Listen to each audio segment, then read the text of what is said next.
Então, o pagão aprisiona o profeta, o crente mata. Então, o maior assassino de profeta hoje é o crente.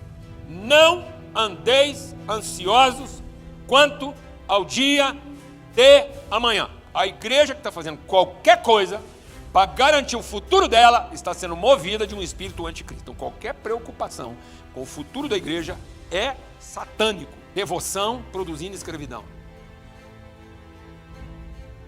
E não espiritualidade produzindo educação. O Brasil hoje é o maior contingente de fé cristã da humanidade. E os piores índices sociais do mundo. Não conseguimos encher os templos de gente, mas não conseguimos transformar a comunidade.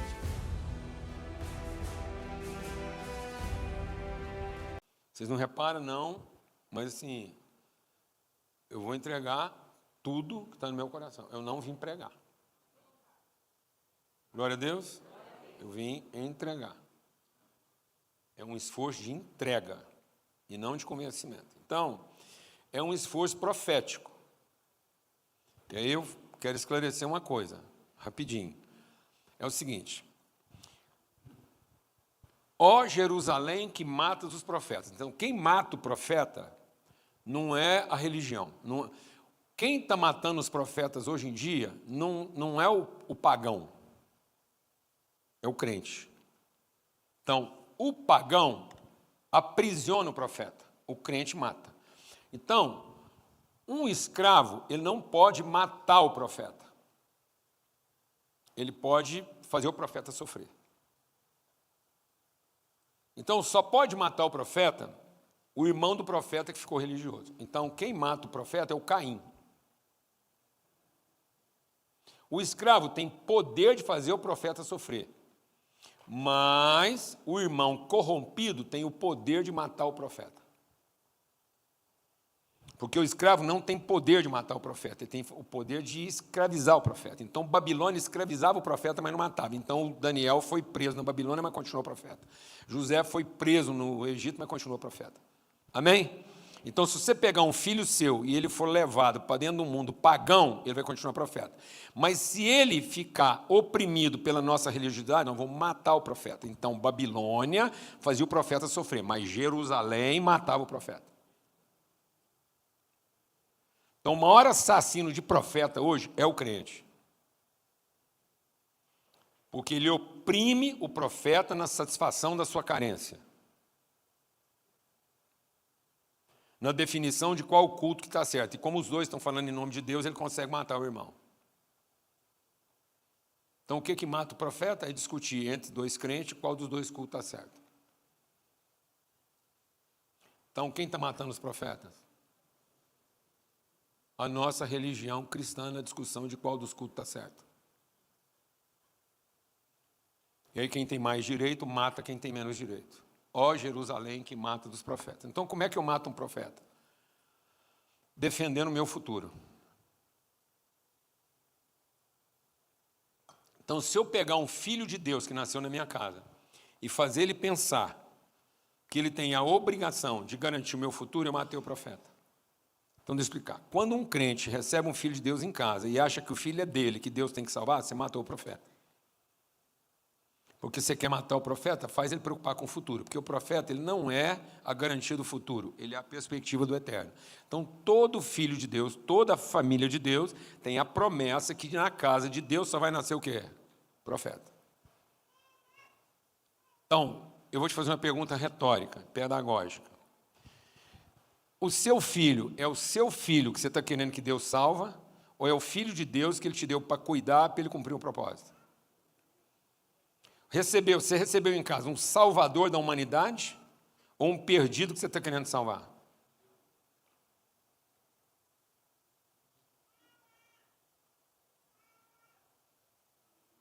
O batismo é uma definição de propósito ou uma garantia de propósito?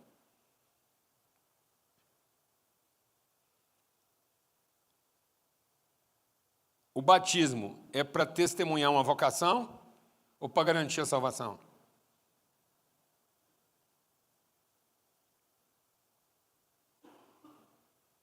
Nós estamos batizando os nossos jovens para garantir que eles vão ser salvos ou para eles terem certeza que eles vão salvar? Glória a Deus, irmãos. Então, é para testemunhar um eterno e não para garantir um futuro. O ambiente da igreja é para que os nossos filhos encontrem as condições de materializar o seu eterno, e não para que eles sejam protegidos até alcançar o seu futuro. Quando eu faço um filho de Deus pensar no futuro, o que eu matei? O profeta. Porque futuro não tem nada a ver com profeta. Futuro é o adivinhador e o prognosticador. E se tem uma coisa que Deus abomina, é perguntar para ele sobre o quê? Porque nem Jesus sabe o dia que ele mesmo vai voltar. Glória a Deus, irmão.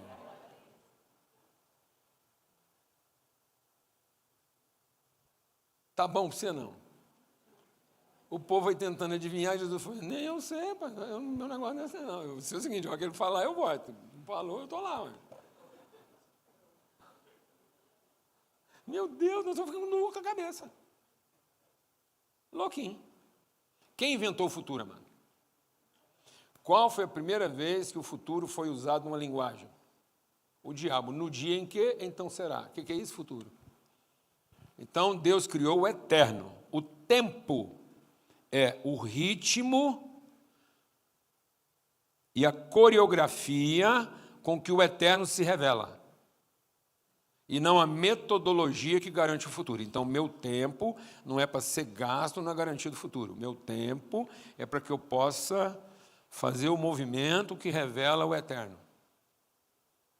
Então, o tempo não é para determinar uma atividade. O tempo é para garantir um movimento. Então, se eu não movimentar no tempo, eu não estou realizando trabalho porque eu estou mantendo a atividade. Então, às vezes, eu estou o esforço de manter uma atividade que garante o futuro. Eu estou perdendo meu tempo.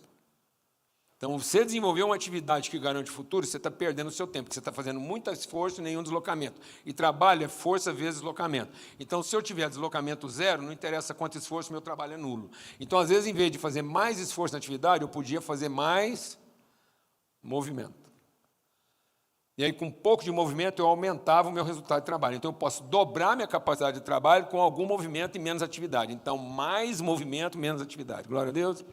Mais encontro, menos reunião. Glória a Deus, amado. Então, trabalho é o encontro que promove o movimento. Reunião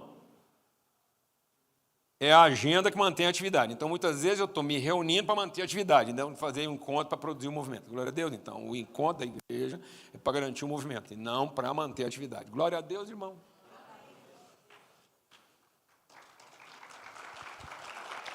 Porque isso é o profético.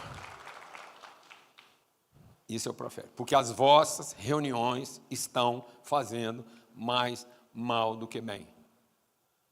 Paulo não estava escrevendo isso para os muçulmanos. Ele estava escrevendo isso para quem? Para os crentes. Porque os crentes só se reuniam para cada um resolver rapidamente o seu próprio problema. Então, toda reunião para resolver o meu problema é uma atividade. Todo encontro para produzir um movimento é trabalho. Então, as atividades matam o profeta. O movimento ajuda o profeta a cumprir o seu propósito. Então, eu quero trazer para vocês uma palavra profética. E a palavra profética é para revelar o meu eterno, e não para insinuar o meu futuro. Então, eu quero ser aqui instrumento de Deus, sobre a vocação profética dessa comunidade. Eu quero ser usado por Deus para falar do que vocês já são, e como é que vocês podem expressar melhor o que vocês já são para essa nação. Amém? E não para como é que vocês podem fazer melhor o que vocês já estão fazendo. Então, como é que vocês podem melhorar a expressão do que vocês já são, em vez de ficar ocupado fazendo bem feito o que vocês já fizeram? Então, melhorar a consciência da minha vocação vai fazer com que eu possa fazer o que ainda não foi feito, em vez de ficar fazendo bem feito o que já foi feito. Então, essa comunidade não foi levantada para simplesmente fazer bem feito o que já foi feito, porque isso não vai transformar o país. Essa comunidade foi levantada para ter a coragem de fazer o que ainda não foi feito, para produzir o movimento, e não para ser padrão de uma atividade. Então, vocês não estão aqui para melhorar o padrão da atividade, mas vocês estão aqui para garantir a qualidade do movimento. Glória a Deus. Então, não se distraia. Nada distrai mais o profeta do que fazer o certo, que já foi feito certo, certo de novo. Então, o que mais corrompe o profeta é a distração do certo, bem feito. Então, lá em Atos, capítulo 8, e aí eu quero usar um texto aqui, lá em Atos, no capítulo 8,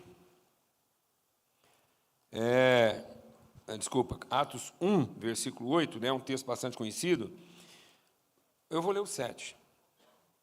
Não compete a vocês conhecer tempos ou épocas que o Pai fixou para sua exclusiva autoridade. Amém, irmãos? Não, mas amém mesmo. Não.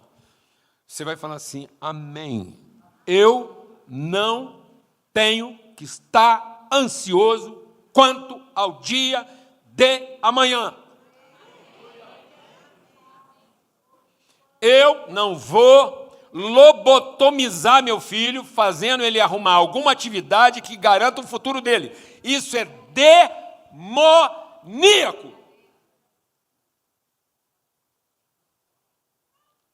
É do capeta mandar um menino para a escola para ele aprender um ofício para garantir o futuro, porque eu estou matando o profeta.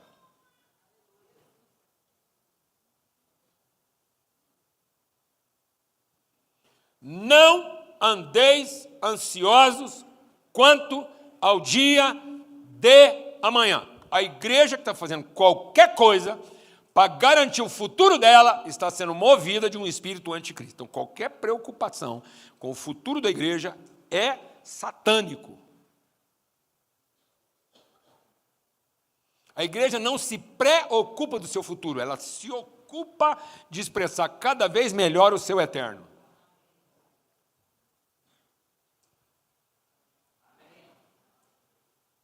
A igreja tem um compromisso de eternidade e não uma expectativa de futuro. Glória a Deus. Não cabe a vocês qualquer pensamento em favor do futuro da igreja. Porque a igreja é Cristo o alfa e Cristo o ômega, o princípio e o fim. A igreja está pronta, ela só está sendo formada.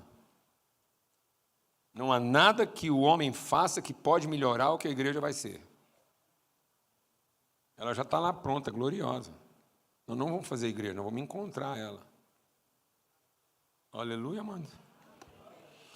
Mas vocês receberão poder ao descer sobre vocês o Espírito Santo. E vocês darão testemunho? Não, irmãos. O evangelho não é para dar testemunho. Uma pessoa proclama a verdade. Então, o capeta proclama a verdade. Mas só uma relação estabelece a verdade. Então, o evangelho na igreja é para construir e fundamentar uma relação que tem perspectiva do eterno. Então, o ambiente da igreja está livre de qualquer ansiedade com o futuro, para que aqui não seja uma reunião de quem está tentando resolver o problema. Então, a igreja não tem a motivação de reunir para garantir quem vai ser salvo. A igreja é exatamente um encontro de quem não está preocupado com ser salvo, porque já foi salvo. Então, tendo sido salvo, nossas obras serão boas, porque eu não vou fazer nada aqui para salvar ninguém. Então, eu não vou fazer nada aqui para salvar meu filho, eu não vou fazer nada aqui para salvar meu casamento, eu não vou fazer nada aqui para salvar meu marido, minha mulher. Porque se eu estiver fazendo alguma coisa aqui para salvar quem quer que seja, eu estou dizendo que tudo que Cristo fez na cruz não foi suficiente. Então, qualquer coisa que a igreja faça para salvar quem quer que seja é anticristo. Então, o que está combatendo a igreja não é o capeta, é o espírito de anticristo que se instalou na igreja, dizendo que o que Cristo fez não foi suficiente para salvar, e nós temos que continuar fazendo alguma coisa para salvar. Mas o ministério da igreja não é salvar. Tendo sido salvo, o ministério da igreja é reconciliar um povo que agora já é salvo com o seu propósito. E o propósito é manifestar o reino de Deus na terra. E não levar o povo para o céu. O propósito nunca foi encher o céu de salvo. O propósito foi... Porque quem prometeu salvação no céu foi o capeta. O capeta falou assim, no dia em que você fizer, você vai ser igual a Deus. Então, Babilônia é... Qual é que vocês têm que fazer para chegar no céu? Então, o caminho do que eu tenho que fazer para chegar onde Deus está é capeta, é demônio. O Espírito Santo é como é que eu vou encher a terra com o que veio do céu. E não o que eu estou fazendo na terra para encher o céu.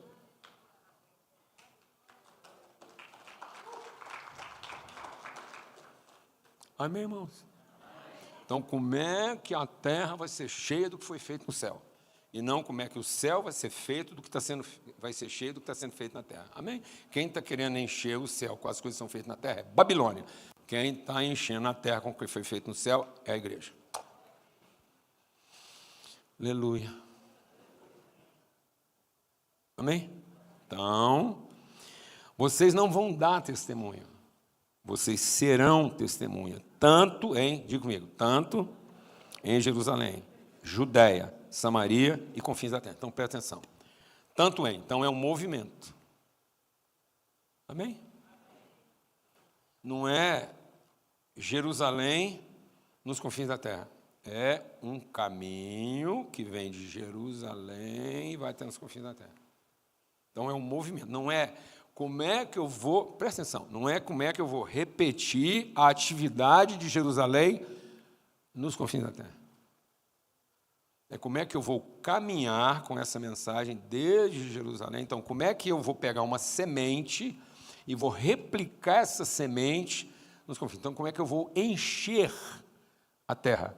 Não é como é que eu vou ocupar a terra. Então, a igreja está ocupando a terra com uma atividade, em vez de encher a terra com uma natureza. Então, a vocação da igreja era multiplicar a semente e não divulgar a atividade. Então, a igreja está divulgando a atividade litúrgica.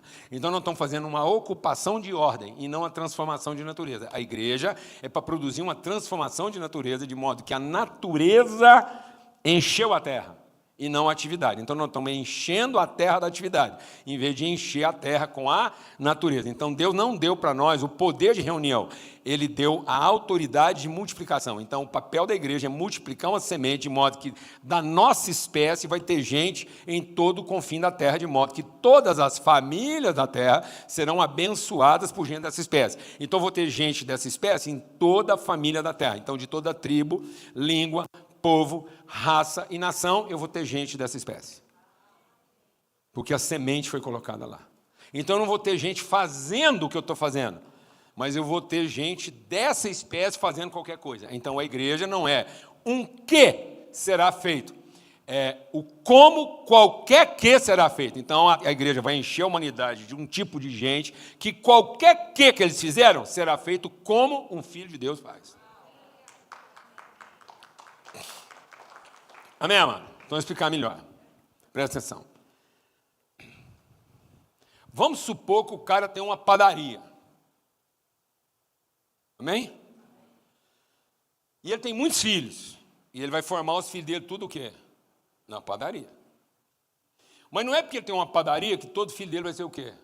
Padeiro. Porque se todo filho for padeiro, ele representa um quê? Não, é como é que o filho dele, criado na padaria, vai ser alguém como ele, fazendo qualquer coisa. Então, lá na padaria, ele vai ensinar um como, através do quê. Então, ele tem um quê e ele ensina, através do quê, como ele faz qualquer coisa. Glória a Deus. Então, porque se ele pegar lá na padaria e só formar padeiro, ele vai falir a família. Porque aí, vamos supor que ele tem 10 filhos, aí tudo vira padeiro, aí vai abrir 10 padarias na cidade.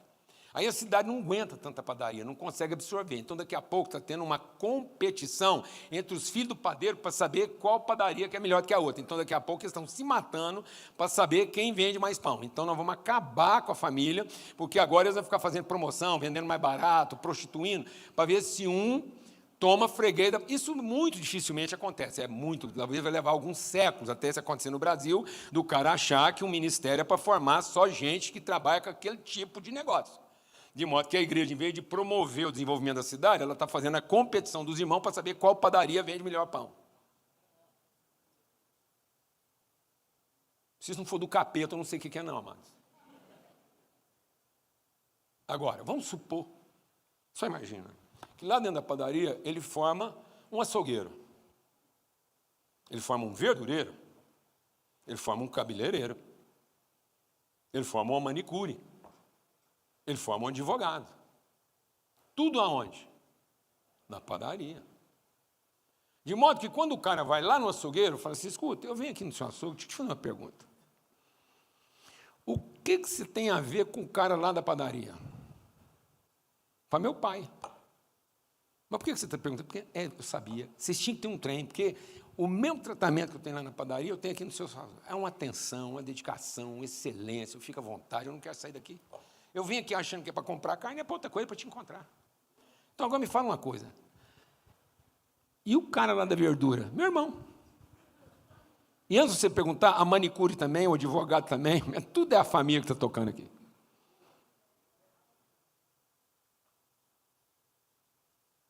Porque aquilo que eu sou e não aquilo que eu faço encheu a terra.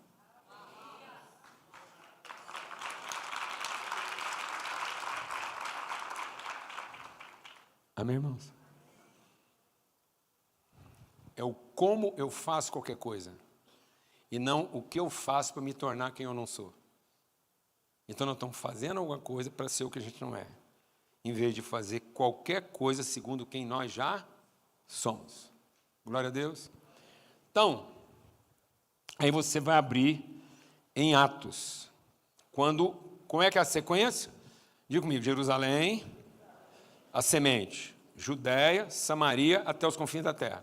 Então, quando Jesus está falando dos confins da terra, onde ficava a fronteira da cultura hebraica? O que é a cultura hebraica? A cultura hebraica, a essência é Jerusalém, Judéia e Samaria. Então, eu tenho a sua espécie nas suas variantes. Amém? Você está entendendo o sentido da semente? É uma espécie com as suas variações. Agora, eu vou colocar isso num ambiente fértil para isso ser multiplicado. Então, eu tenho a semente, agora eu preciso do útero. Eu tenho o sêmen, pai, agora eu preciso do útero para essa semente ser multiplicada. Então, por isso que nós fomos já abençoados com duas coisas. Sede fecundos, multiplicai. Então, presta atenção. Eu preciso de uma essência e eu preciso de uma condição, senão eu não formo uma cultura.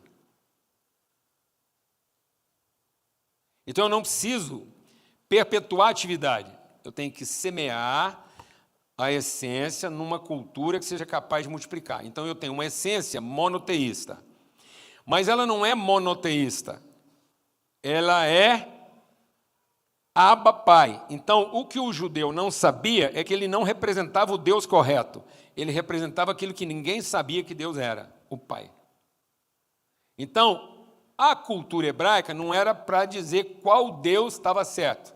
A cultura hebraica era para ser a semente da natureza e não a condição da ordem. Então, o povo ficou legalista, achando que a vocação judaica era a lei de Moisés e não a natureza de Cristo. Então, muitas vezes, a igreja está corrompendo a sua vocação porque ela acha que nós temos o Deus mais certo que o outro, sendo que nós temos o invisível de todos os deuses. O que o povo não sabe é que, independentemente de ter muitos deuses, nós sabemos que Ele é Pai. Então, o mundo tem muitos deuses, mas nós conhecemos o invisível, porque nós conhecemos a identidade, a essência, nós conhecemos o DNA. Então, eu sou fecundo, porque eu carrego o invisível do visível. Então, o mundo tem um visível. O visível do mundo é politeísta. Mas agora tinha um judeu que era monoteísta. E ele, como monoteísta, ele estava em conflito, porque ele dava testemunho, mas não formava cultura. Então a igreja que não entende a sua natureza, ela vai ficar impondo a sua ordem. Aí ela fica pior do que o pagão, porque agora ela usa o poder que ela tem de falar em nome de Deus e ela consegue matar. Enquanto as religiões pagãs só alejam, a gente mata. Então ninguém aguenta um crente com razão. Porque ele vai matar o irmão em nome de ter o direito de fazer o culto certo. Porque ele não representa a promessa, ele representa o direito. Então, ele agora vai chegar em Éfeso. E aí o que é Éfeso? Éfeso é a Ásia. O que é a Ásia? A Ásia é aonde o evangelho cruza a linha da cultura hebraica para os confins da terra. Então, Éfeso é o encontro da cultura hebraica com a cultura grega. Então, a cultura hebraica tinha o conhecimento e Éfeso tinha a pedagogia. Então, presta atenção. A cultura hebraica tinha semente, mas Éfeso tinha escola. Por isso que aqui agora vamos ler lá o que aconteceu em Éfeso.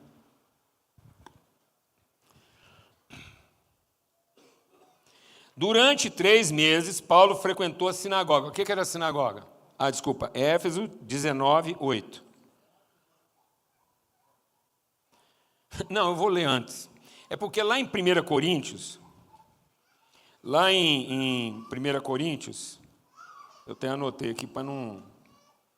Eu nem gosto de ficar citando versículo, não, porque obrigação de todo mundo, eu tinha que falar Coríntios e todo mundo depois ir lá procurar saber onde é que está.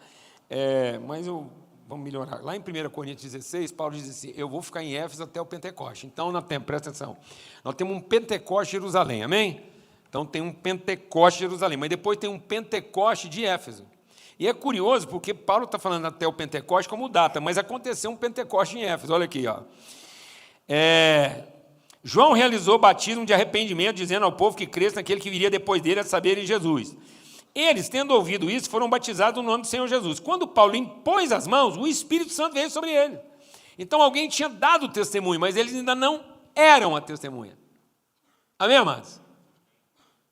Então, eles receberam o testemunho de alguém que deu o testemunho. João fez o quê? Deu o testemunho do arrependimento, mas é Paulo que vai fazer a reconciliação, porque agora vai ser um testemunho interior. Olha o que ele recebe aqui, ó. Olha que ele recebe o Espírito Santo, falavam em línguas, profetizavam e eram ao todo uns... Ora, onde tinha acontecido essa cena? 12 homens falando em língua, profetizando e ensinando para a cidade inteira. Então você está vendo que teve um Pentecoste em Éfeso, literalmente. Não é maravilhoso isso? Amém, amados? E aí o que aconteceu? Durante 3 meses, Paulo frequentou a sinagoga, onde falava ousadamente, discutindo, persuadindo a respeito do reino de Deus. Então há uma argumentação. Mas, como alguns deles se mostravam teimosos e descrentes, falando mal do caminho da multidão, Paulo se afastou deles. Então, dentro da sinagoga, houve uma resistência quanto ao que Paulo estava ensinando. E aí Paulo foi o quê? Ele abriu outra sinagoga. Ele começou outro culto? Não. Ele levou a semente para o ambiente pedagógico grego. Aí ele levou consigo alguns discípulos e começou a ensinar todo dia na escola de Tirano. Paulo fez isso durante 2 anos, de modo que todos os habitantes da província da Ásia ouviram da palavra do Senhor, tanto judeus como... Pronto. Então agora o que era Jerusalém, Judéia e Samaria chegou aos... Então, toda a Ásia conheceu a partir da escola de Tirano, e não a partir da sinagoga de Jerusalém. Por isso que, quando Jesus está prestes a ser sacrificado, os discípulos chegam para ele e falam assim, alguns gregos querem falar com você. E Jesus diz assim, é chegada a hora de ser sacrificado o Filho de Deus. Então, presta atenção, o Pedro... Pedro entendeu, ele não conheceu, Pedro entendeu que ele tinha uma vocação para falar com os gregos, com os gentios. Então, Deus falou assim, Deus me levou para falar com os gentios. Só que na cabeça do Pedro, ele está fazendo a transição. O Pedro está fazendo a transição do velho para o novo. Então, Pedro ele tem a consciência do legal. Então, ele é Jerusalém, Judéia e Samaria, tá certo? Então, ele acha que o papel da igreja é como é que o gentio... vai ficar agora submissa ao mesmo Deus. Então, ele está achando que ele tem que levar Deus para o gentio. E aí ele encontra um cara chamado Paulo, que está apresentando o gentio para o judeu. Então, o maior desafio da igreja não é quando ela apresenta Deus para o gentio, é quando ela tem que ser apresentada por Deus ao gentio. Então, a luta do Paulo com Pedro não nasceu capim, onde é que os dois discutiram, não, porque o Pedro achava que a vocação dele era convencer o gentio. Só que Paulo fez o Pedro entender que ele era aprender com uma cultura politeísta o que é ser pai. Porque você não vai saber o que é ser pai, a não ser que você tenha espírito de adoção. Então, eu só vou saber o que é verdadeiramente pai se não for o serviço da pregação, mas foi o afeto da adoção. Então, se não fosse a participação do gentio trazendo o afeto, a pregação era teocrática, teológica, e não pedagógica.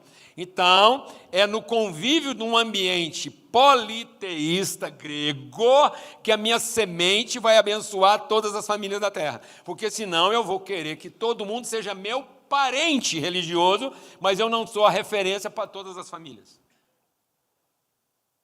Aí eu vou reunir na praça só gente de uma mesma espécie, e não de toda tribo, língua, povo, raça e nação. Então, o grande conflito da igreja é porque ela acha que ela tem que catequizar o gentio, e não aprender a pedagogia do gentio para a gente finalmente ser família.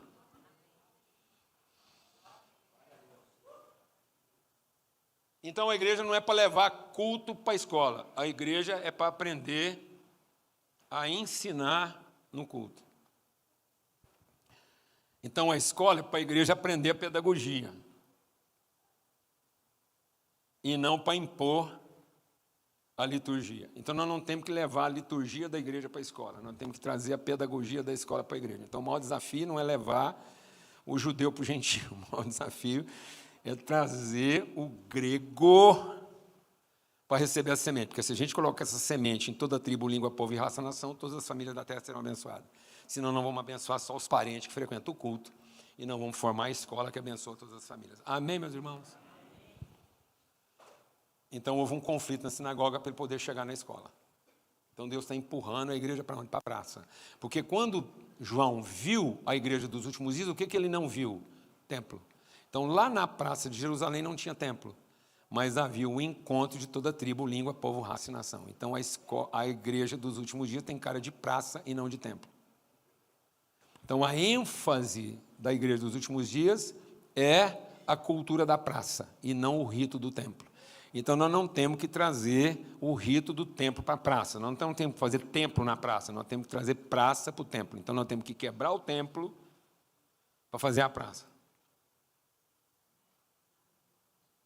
em vez de ocupar a praça com o templo. Glória a Deus, irmãos. Porque aí na praça vai ter gente de toda a tribo, língua, povo, raça, nação. Então, o grego, por isso que quando os gregos querem que conheçam, ele falou, agora está pronto. Porque agora vai ser Jerusalém, Judéia e Samaria, até os confins da terra. Então, o evangelho que chegou no Brasil veio de Éfeso e não de Jerusalém. E lentamente nós estamos trazendo de novo o evangelho de Jerusalém para o Brasil, em vez de levar o evangelho do Brasil para Jerusalém. Está faltando a praça brasileira em Jerusalém, mas não está faltando o templo de Jerusalém no Brasil. O Brasil hoje, de novo, é o lugar onde existem os maiores templos da humanidade. Então, se você parar para pensar, onde é que estão os maiores templos do mundo? No Brasil. Ô, Jesus!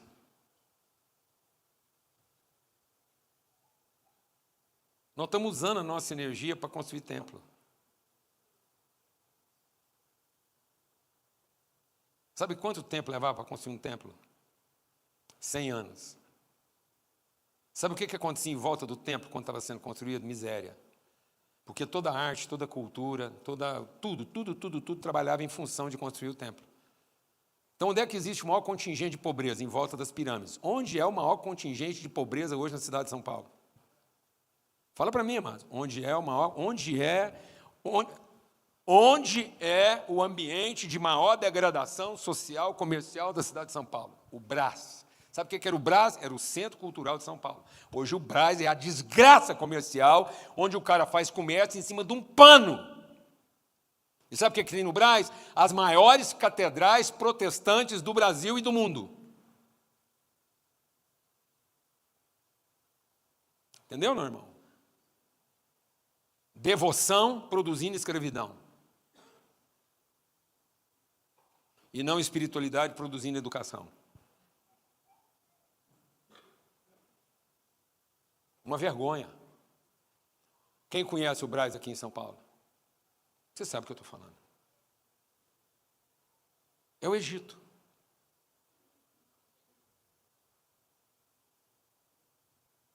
O Brasil hoje é o maior contingente de fé cristã da humanidade e os piores índices sociais no mundo. Não conseguimos encher os templos de gente, mas não conseguimos transformar a comunidade. Então, quando Jesus fala, eu vou destruir o templo e construir a eclésia, você sabe qual é a definição de eclésia? Eclésia é um movimento na comunidade que se ocupa de como transformar a sociedade.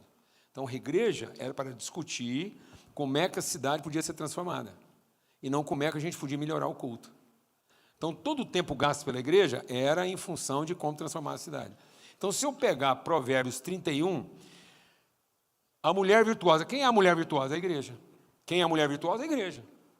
E onde está a mulher virtuosa? Onde está o virtuosismo dela? No empreendedorismo. Você não sabe se ela tem uma transportadora, se ela tem uma imobiliária, se ela tem uma tecelagem, se ela tem uma indústria de formação de mão de obra ou se ela tem uma fornecedora de marmita. Você não sabe se ela produz vinho, se ela produz doce, você não sabe se ela produz bolo, se ela produz roupa. A mulher ela é uma holding. Qual é a única atividade que você não encontra na vida da mulher virtuosa? Culto.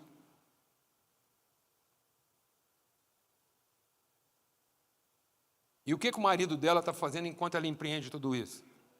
Ele está sentado com os nobres da cidade, na porta da cidade, dando direção para a cidade. Então, a igreja era para dar direção, de modo que tudo que a cidade empreendesse fosse para a justiça e não para o direito. Só que agora a igreja desenvolveu uma atividade religiosa para garantir o direito dos crentes e não a justiça da cidade.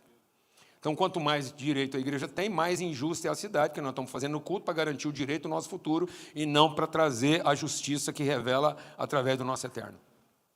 Então, em vez de a gente estar sentando na igreja para discutir como é que a cidade pode ficar melhor, nós estamos ocupando a cidade para nos ajudar como é que a igreja pode ficar melhor.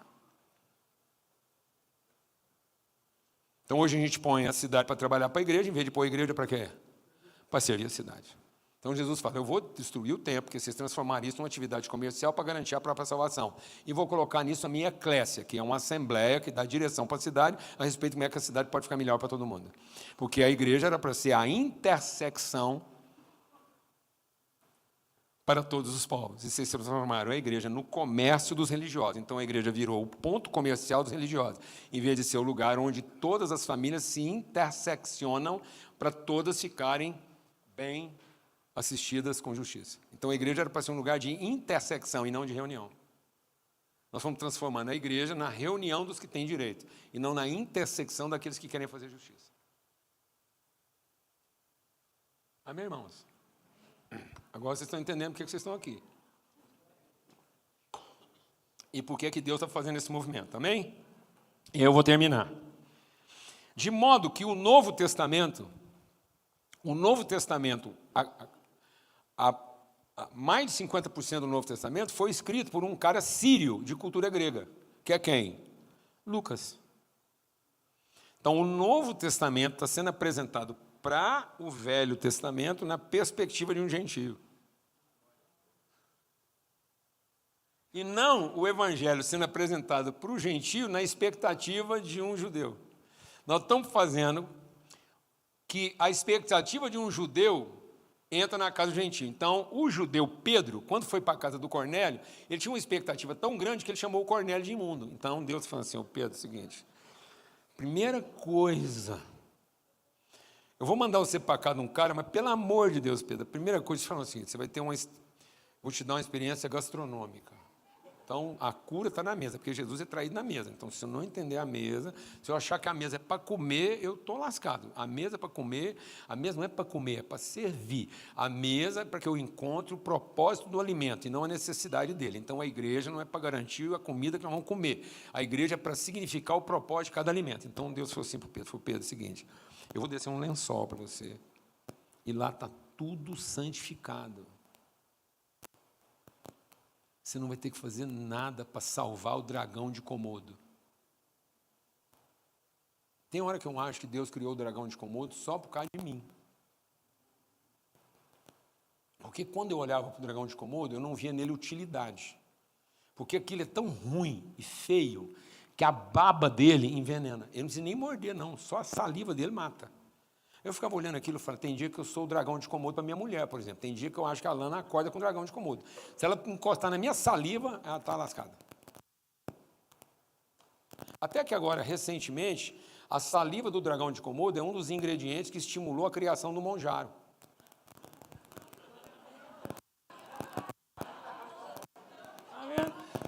Então, o dragão de Komodo estava no lençol do Pedro. Tem esperança para você, dragão de Komodo? Amém? Então, Deus falou assim para o Pedro, Pedro, daqui para frente você não chama mais nada de imundo. E aí, Pedro, teológico, porque Pedro agora ele é o representante do Deus único, ele ainda não entende o Pai. Amém? Amém?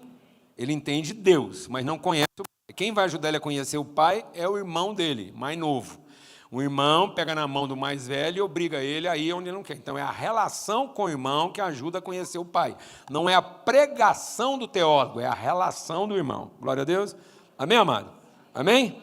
E aí o Pedro, ele produz a pior de todas as heresias com 2 palavras. Então, como é que um cara pode produzir a pior heresia da humanidade com 2 palavras? Pedro tinha essa graça, de com uma palavra, ele ser confundido com Satanás. Ele falou assim, isso não será assim, arreda de mim, Satanás. Então, Pedro tinha essa capacidade, adensada.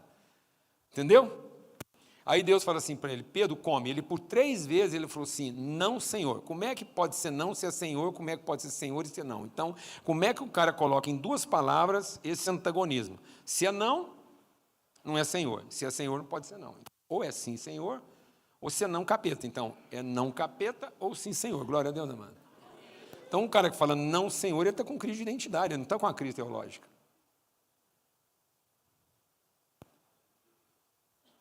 E esse homem já está cheio do Espírito Santo. Você está entendendo que Pedro... Isso é tão... Deixa Deus ministrar no seu coração, porque às vezes você acha que eu estou aqui exagerando. É o seguinte, o cara está convertido porque ele andou com Jesus. Ele está batizado no Espírito Santo porque ele é o agente do Pentecoste. Aí ele vai para um terraço, ele tem um arrebatamento. Então eu tenho um cara convertido porque foi discípulo, batizado porque ele é o cara do Pentecoste e arrebatado. Então você está achando que com arrebatamento vai resolver o problema? Não, amado.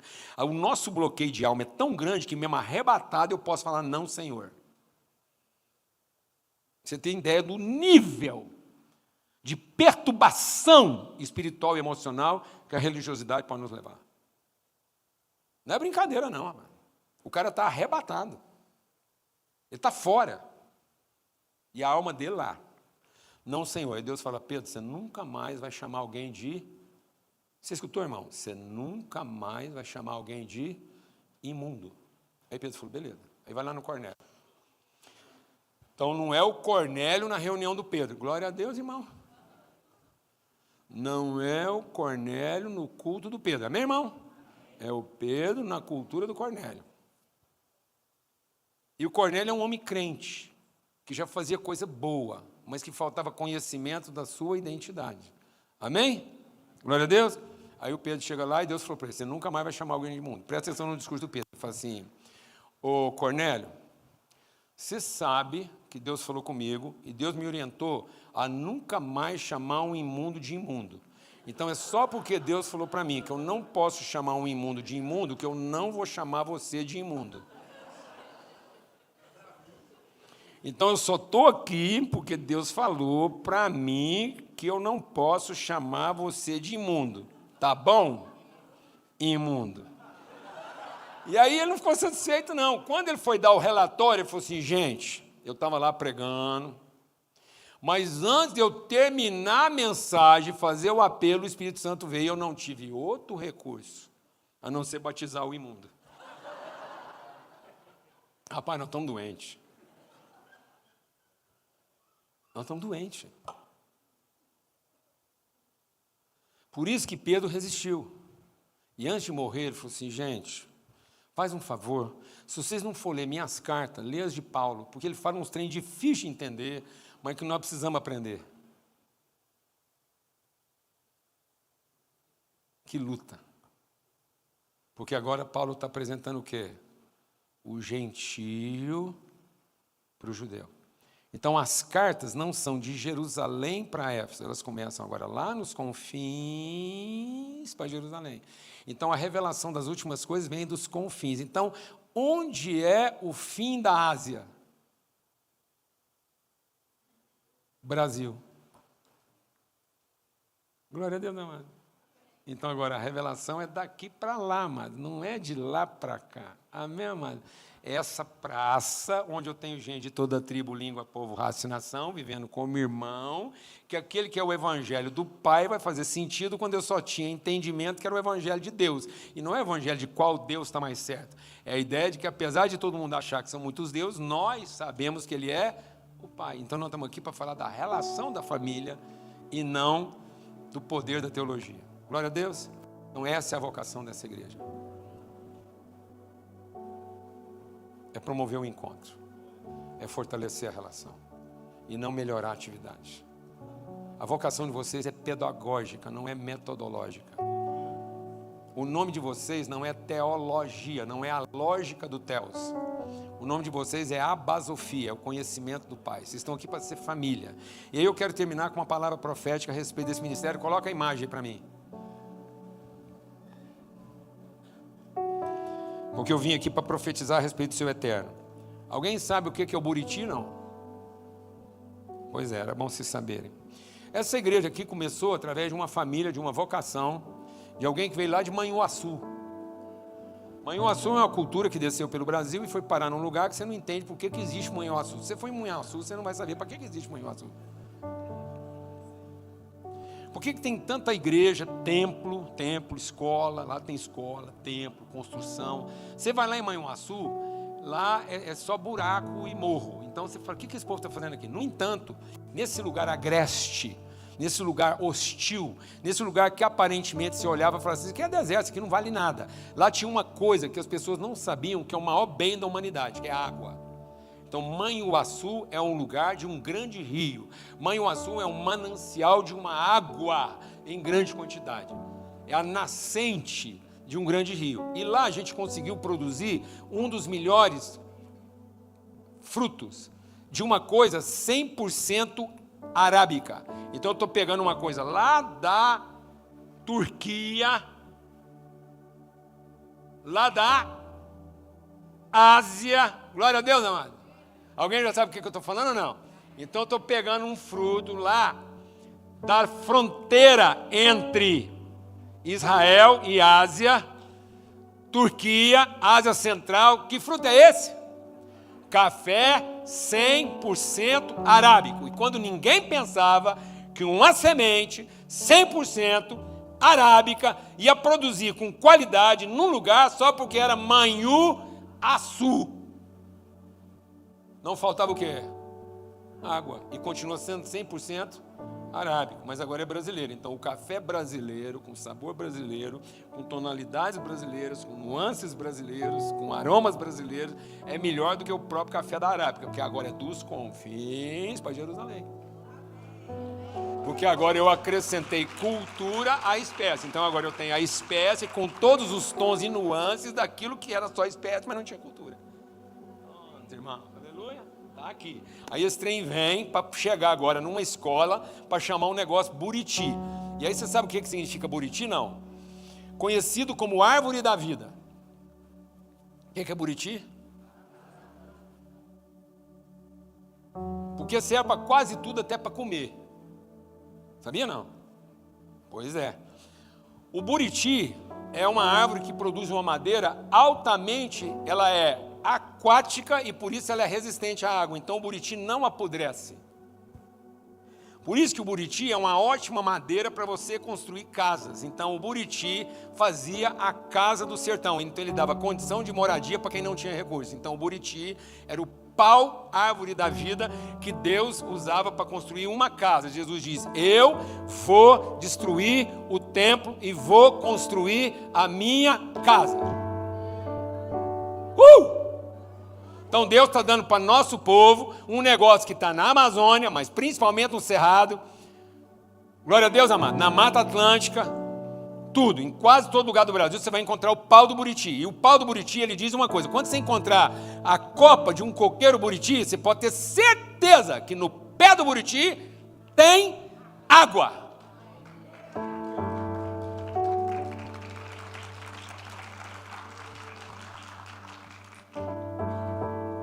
Então, o buriti é sinal de Manhuaçu, glória a Deus. Glória a Deus, irmãos. E aí, o significado espiritual profundo, ele simboliza a conexão com a natureza, a força da vida e a abundância. Muito mais do que a planta é vista como um presente da natureza, fonte de alimento, abrigo e recursos para as comunidades locais. Amado, eu não peguei isso num livro de teologia. Eu peguei isso num livro de ciência. Isso aqui é a declaração científica a respeito da igreja Buriti. Em Cristo estão escondidos todos os tesouros da sabedoria e do conhecimento. Aí eu vou ler mais para você sobre o fruto do buriti. Eu estou gastando um tempinho aqui, mas você segura a onda. O buriti, além de ele indicar água, o fruto dele, a madeira é boa para construção, o fruto é bom para óleo, doce e cosmético. Então, o fruto do buriti é rico em vitamina A, que é imunológico, e vitamina C. E a vitamina C, ela ajuda na absorção do ferro, na produção do colágeno e é antioxidante. Então, a vitamina C preserva a vitalidade, o vigor, enquanto a vitamina A é imunológica.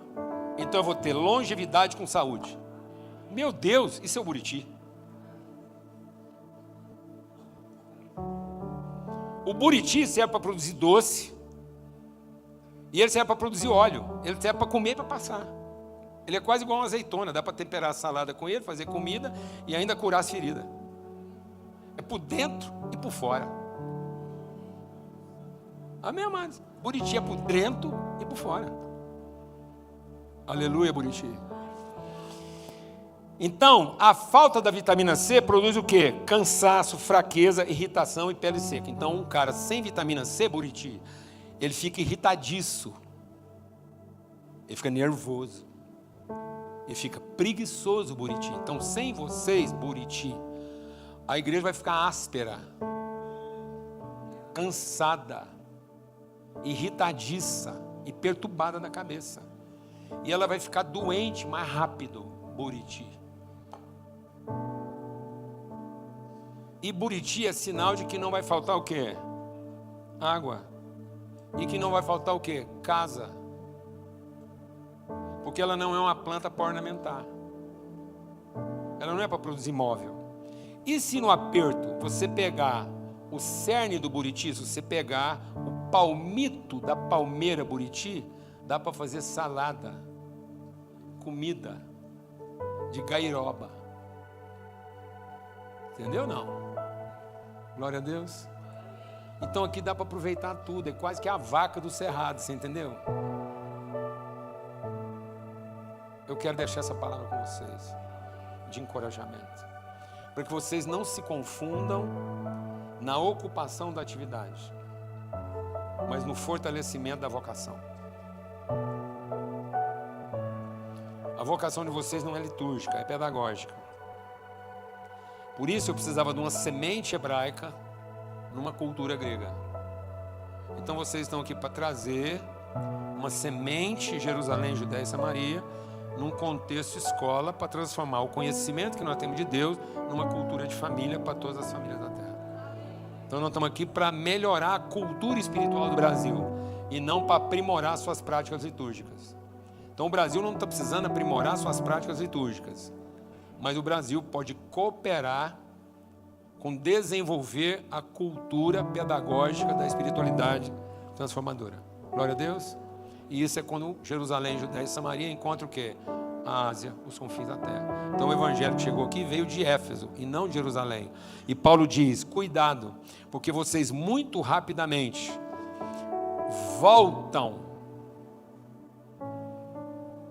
da Ásia para Jerusalém. Por isso tem vindo algumas pessoas de Jerusalém para dizer para vocês que o que vocês estão fazendo não está certo. E eu fico chocado como é que vocês tão rapidamente voltam da graça para a lei. Porque vem gente lá de Jerusalém dizer para vocês como é que vocês têm que se comportar, em vez de vocês ensinar para o povo de Jerusalém como é que eles têm que ser.